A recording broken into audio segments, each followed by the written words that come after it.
Welcome, everyone, to another edition of Colonel's Corner.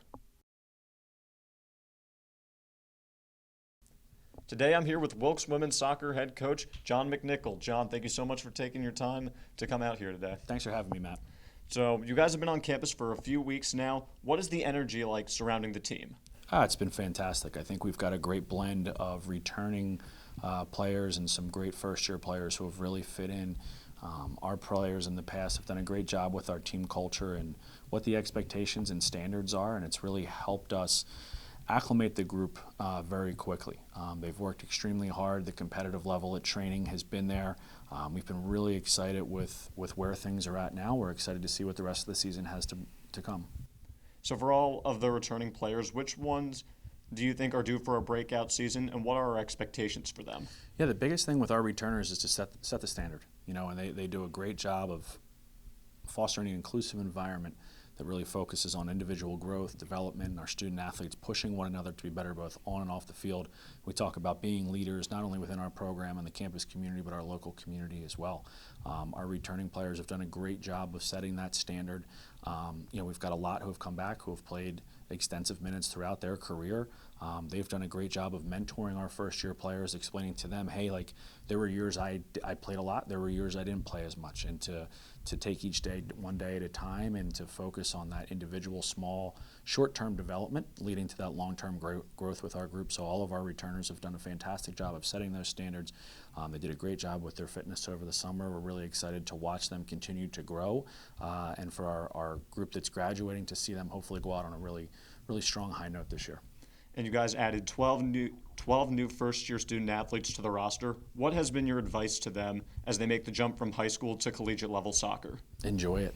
I think this is something they've worked their whole lives for. Being a student athlete is a unique experience. I think the unique part about preseason, we jokingly say all the time, it's the closest we're ever going to get to being a pro. You get to train, you get your meals paid for, you're working with our trainers, you're working with our strength coaches. You don't have to worry about going to class just yet. So to be able to have that week to 10 days that we've had, the rest of the campus moves in today. So we've had the school a little bit to ourselves. For them to get comfortable is really great. I know our upperclassmen do a great job just showing them, hey, this is where this class is. This is where that is going to be. We want them to enjoy it. We try to take as much stress off their plate as possible and let them just be themselves. We preach we want them to make mistakes. We want them to train at a high level, and I'd rather them try to do something at a level that maybe we aren't accustomed to, or do something that maybe we don't do so we can teach that to them. And they've done a fantastic job with that in terms of their personality, their energy. It's been really infectious with the rest of the group. We have a large number of first-year and second-year players, and it's just been really fun. There's been a lot of youthful excitement with the group, and we're really excited to see those first-year players continue to make their strides, understanding that everyone's adjustment to college happens at a different time, and we're here to help them through that process. So taking a look at the Landmark Conference as a whole, you guys just missed out on the Landmark Conference tournament last year. So what is it going to take for you guys to hold your own in such a deep and competitive conference? Sure. I mean, the Landmark's very challenging top to bottom. There's not an easy game. There's so many great teams, great players, and it just makes for a lot of fun to compete because at the end of the day, that's what you want to be playing at a high level. You want to be competing.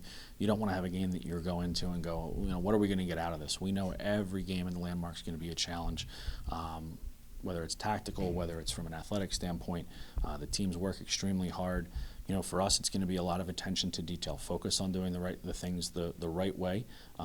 Cleaning up some speed of play, and it's just one of those things. If we continue to work, continue to get better, continue to grow that confidence and that trust, good Lord willing, we stay healthy throughout the rest of the season, and it's going to put us in a position to hopefully be there at the end of the year and have a chance to make the playoffs.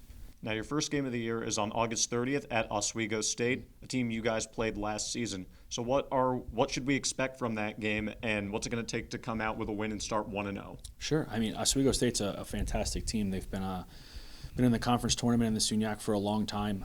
They've been kind of knocking at the door to get into the NCAA tournament. They've got some really good individual players as a group. They work really well together. They're just like us. They lost a fairly large senior class. They've got a pretty large group of incoming students coming in. So I think that's that fun part about that first game is there's a little bit of unknown to it. So we're excited to see what that has to hold. It's our first time ever traveling up to Oswego, but it's going to be a really great experience for our team. I think it's going to be a really really good game for both programs. I think two similar teams that work really hard, that want to connect some passes, want to get their athletes in space. And I think it's just going to come down to who takes advantage of those opportunities. We've preached it this whole week and throughout all last year that you might only get one or two opportunities in a college soccer game. Who's going to finish it? And hopefully, we're going to do that. But at the same time, we know it's going to be a really good challenge. We're really looking forward to opening the year with Oswego because we know it's going to be a fantastic game. Well said, Coach. Once again, women's soccer season opener Saturday, August 30th at Oswego State at 1 p.m. Coach, thank you so much for joining me once again, and best of luck this season. Thanks, Matt.